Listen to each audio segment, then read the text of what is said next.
Today's podcast, we are going to talk about how the Vikings can free up $26 million in cap space to work with.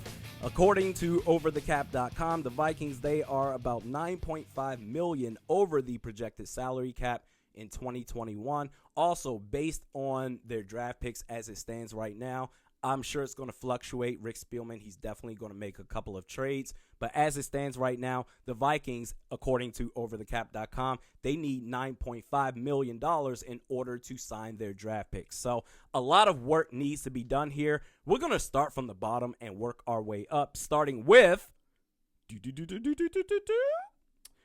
Samia. Now, we're going to do a post-June 1st cut. I know it's only $850,000 in savings, but every dollar counts. I don't even think there's value with Drew Samia as a backup. You're actually better off with Pat Elflein, so we're going to go ahead and make that cut. Up next, Britton Colquitt. And you know what? I want to make sure I get these stats right. In 2020, Britton Colquitt was 20th in punt average, 29th in net average, 31st in punts inside the 20. I mean, with those stats at your punter position, you're better off drafting a punter or picking up another one off the street. So we are going to do a June 1st cut and save ourselves $2.5 million in cap space. Up next is Shamar Stephen, a $5 million cap hit. Man, please, there's no reason for him to be on the team. I said that last year. We're going to go ahead and cut him, save $3.75 million in cap. Up next, Kyle Rudolph. I think he has a lot to offer, but we have Irv Smith Jr. The writing is on the wall. I actually wouldn't be surprised if this is one of the early release announcements by the Minnesota Vikings. So we're going to go ahead and cut him post June 1st. We're going to save close to $8 million in cap. Damn. And up next, Anthony Barr.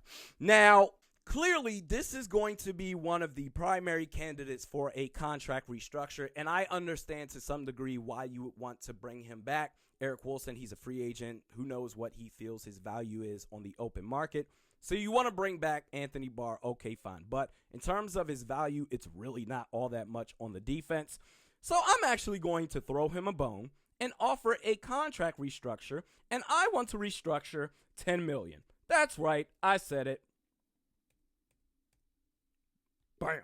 Okay.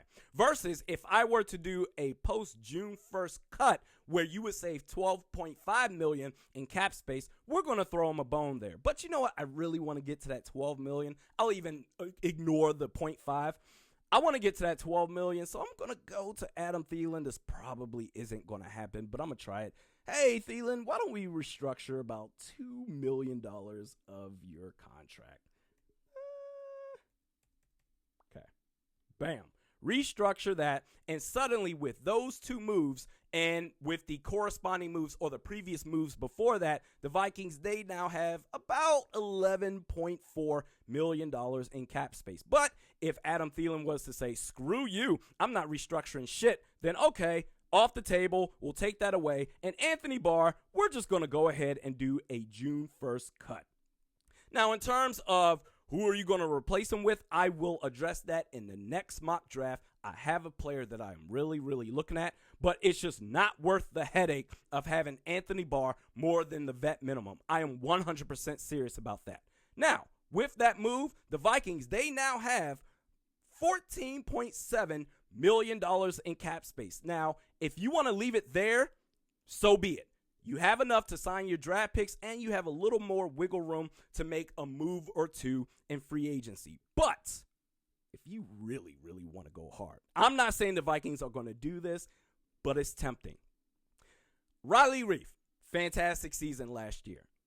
If you were to trade Riley Reef, you're not going to cut him because he has too much value, but if you were to trade, and you're not going to restructure, if Riley Reef after last season, the year that he had, the Vikings, hey, listen, we're gonna restructure your contract. And you know what I'm saying? We're like, fuck you, bro.